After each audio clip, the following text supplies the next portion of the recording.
Have you ever received a single comment that ruined your entire day?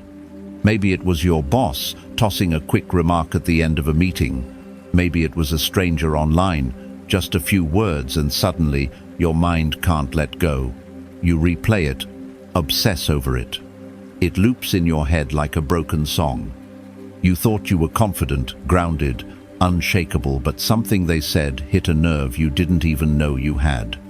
You feel the heat rising, the urge to defend yourself, to prove them wrong, to make them see your worth. And then there's Marcus Aurelius, Emperor of Rome. He was publicly criticized in front of thousands, accused, mocked, even slandered by some of his own citizens. But what did he do? He smiled quietly and walked away. How? What did Marcus have that we don't? Why is it that some people like him can stay calm under fire, while we spiral for hours because of a single comment? The truth is, most of us have been trained to react, to defend, to fight back. We see criticism as an attack, and we're told, if you don't respond, you're weak. If you let it go, you're letting them win.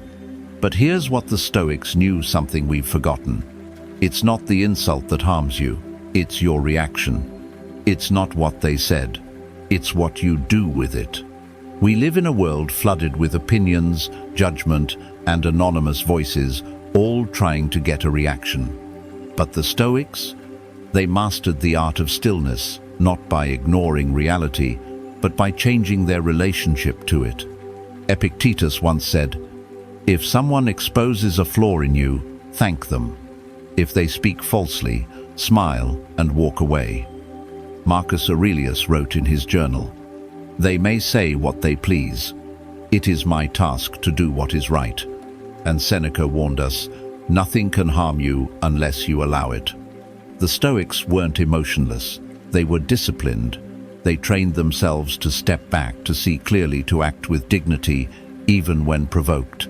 They knew that our reactions are our responsibility.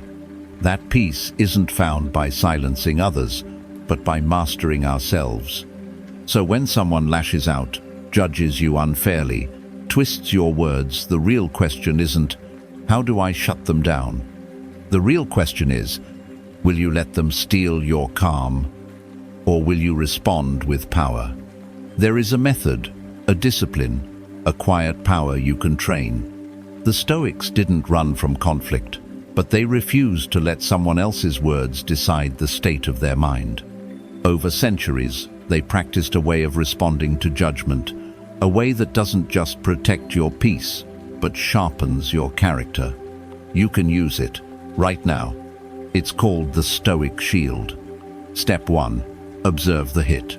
When you feel the sting of criticism, the instinct is to react. But the Stoic doesn't flinch, they pause. Imagine you're in a meeting. You present your idea, and someone cuts in. This doesn't make sense. It's not well thought out. The old you might interrupt, get defensive, argue, but the Stoic you breathes, listens, observes. You don't fight the hit, you let it land. And you ask yourself, why does this bother me? Is it pride, fear, shame? What nerve did they touch? And why does it control you? This is where your power begins, not by striking back, but by seeing clearly. Step 2. Filter the message. Not all criticism is worth absorbing. Epictetus taught that pain doesn't come from events themselves, but from the judgments we place on them. So judge wisely. Ask yourself, is this comment true? Is there something useful here? If yes, learn from it. If no, discard it like dust on your shoulder. A stranger on the internet mocks your appearance. Do they know you? Does their opinion reflect your worth? Number, let it go. But maybe a mentor gives you tough back. It stings, yes, but it's rooted in care. Then the hurt becomes a teacher. The Stoic learns to welcome that kind of pain, the pain that leads to growth. Step 3. Respond with power. Now that you've seen the hit and filtered the truth, you choose your response. And that response is silence, grace, or strength, but never impulse. You might say, "Thank you, I'll consider that." You might say nothing at all and walk forward with dignity. Because Stoics know not every battle needs to be fought. Not every attack deserves attention. Sometimes the most powerful move is to remain unmoved. Marcus Aurelius ruled an empire. He faced betrayal, rumors, blame, but he wrote, "I do not concern myself with what they say. I concern myself with what I do. And what you do, how you hold yourself, that's what defines your character. Not their words, yours." So the next time you feel that sting, the unfair judgment, the sudden jab, the critical tone, remember the shield. Observe the hit, filter the message, respond with power. Not to win the argument, but to win your own mind. Let me tell you a story. A few years ago, a young man started working at a fast-growing tech company. He was quiet, disciplined, not the loudest voice in the room, but thoughtful, deliberate. After just a few months, he was asked to present his first major proposal to the entire product team, including 2 senior executives. He spent days preparing, reviewed every slide, practiced his delivery late at night. The moment came. He stood in front of that room, heart pounding, and began to speak. 2 minutes in, one of the executives interrupted. Cold, flat, direct. "Honestly, this isn't impressive. I expected more." A few people looked away. One person chuckled under their breath. The young man froze for half a second. That comment, so public, so blunt, cut through all the work he'd done. But then he remembered what he'd been studying. Stoicism. He took a slow breath, looked the executive in the eye, and calmly said, "Thank you for the feedback. I'll rework it tonight and follow up." No panic, no defensiveness, just clarity and stillness. He didn't explain himself. He didn't shrink. He finished the presentation, took notes, and left the room with quiet resolve. That night, he stayed up late, rebuilt the deck, focused not on proving himself, but on improving the work. 2 days later, he presented again, cleaner, sharper, more concise. The same executive nodded and said, "Much better."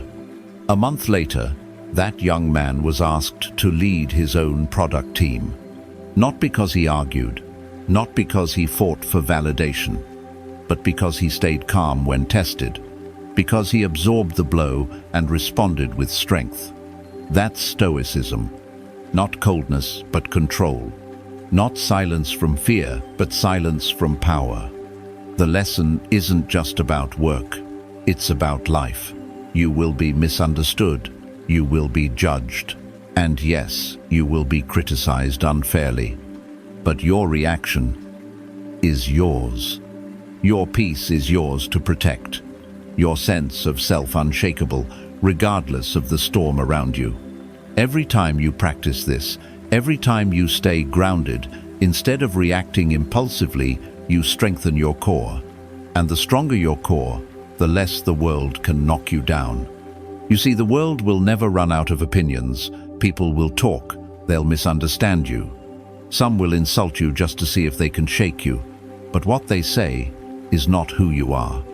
Your peace is not up for auction. Your self-respect isn't a debate. Your reaction, that sacred space between what happens and what you do, belongs to you and you alone. The Stoics weren't trying to escape judgment. They were building a mind that couldn't be ruled by it. Epictetus said, "If you want to improve, be content to be thought foolish." Why? Because he knew chasing approval will always enslave you. But mastering your response sets you free. Marcus Aurelius led an empire, but his greatest empire was internal. He wrote, "The best revenge is not to be like your enemy," and he lived that. So the next time someone criticizes you, whether out of anger, jealousy, ignorance, or even care, pause. Let the comment land. Observe it. Ask, is this true? Is this useful? is this mine to carry? And then respond, or don't, with power, not ego, with reason, not rage, with calm, not collapse. Because every time you do that, you build something stronger than any defense. You build character. And character is what lasts long after the words have faded. So here's your challenge. For the next 24 hours, observe your reactions. When someone criticizes you, even lightly, don't respond immediately. Pause. Filter. Then decide, not based on emotion, but based on who you want to be. One day, someone will say, "I don't know how you stayed so calm when that happened." And you'll smile, not out of pride, but out of quiet clarity. Because that's the Stoic response. If this message stayed with you even for a moment, let us know. Comment below. Stillness is strength. So we know you're walking this path too. And if you're ready to train your mind week after week, hit subscribe. Share this with someone who needs it. And remember, you don't have to fight every battle. You just have to win the one inside.